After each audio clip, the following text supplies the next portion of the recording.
And delighted to say winning jockey Kevin Manning is with me. Now this was the Dawn approach that so many of us wanted to see. We didn't see at Epsom, but today back to his very best. Yeah, Epsom was a horrible disappointment for everybody involved, and it was a great achievement. It was a fantastic training achievement to get him back here today and do what he's done. And obviously following that, you didn't know what we were going to get, or how much it would have affected him. What was your gut feeling seeing him in the yard, and did you feel that at all stages that was just a blip?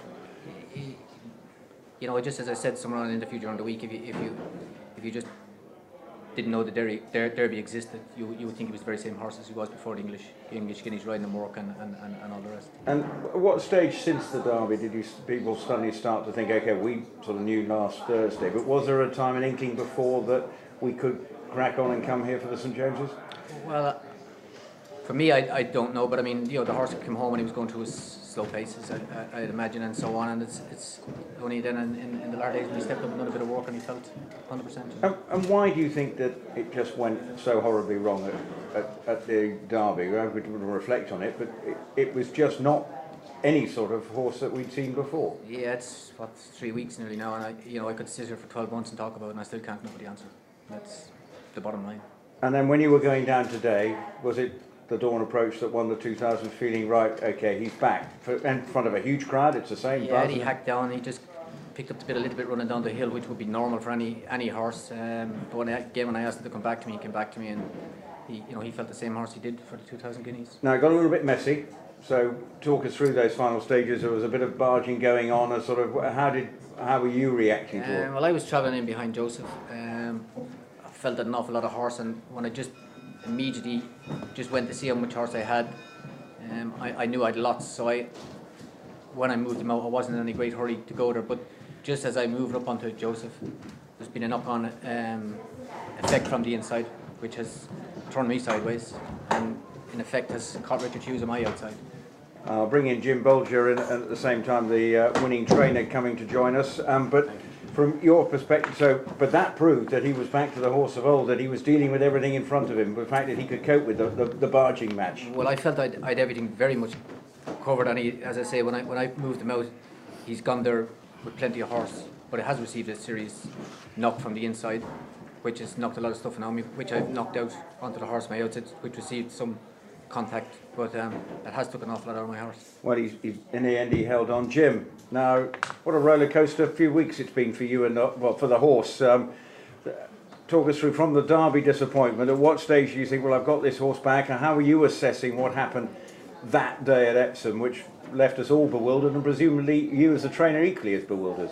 Well, the only thing that I could come up with after Epsom was that when he went to his right, that he possibly caught an iron with his rib, and that might have set him alight.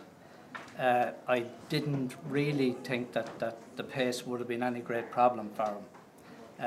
Maybe just for 50 or 100 yards, but not to bolt the way he did.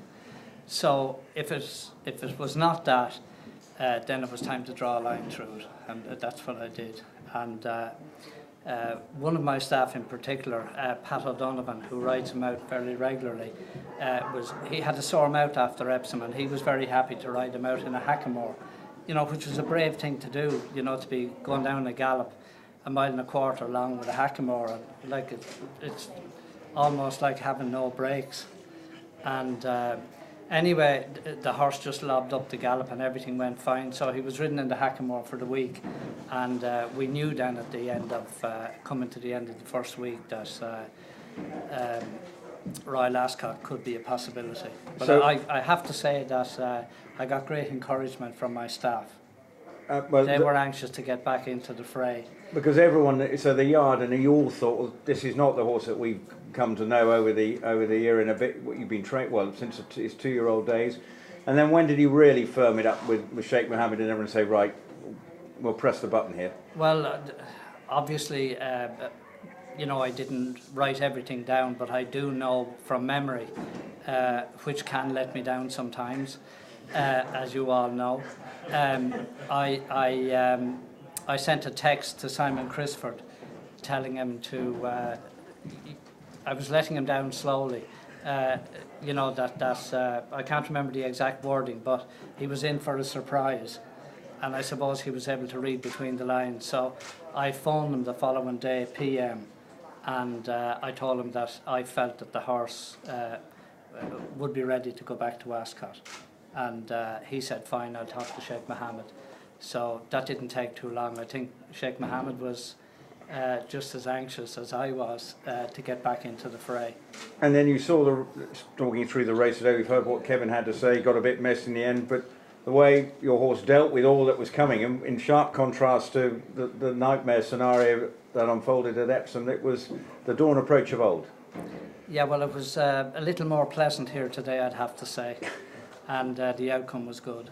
And presumably now it's a mile and a mile and a mile, nothing else now, no deviation. Asher, who knows? I mean, nothing is in stone, but we'll play it by ear, and probably at some stage we'll take some more chances. And presumably the relief that we can put that big line through the Derby for you is huge.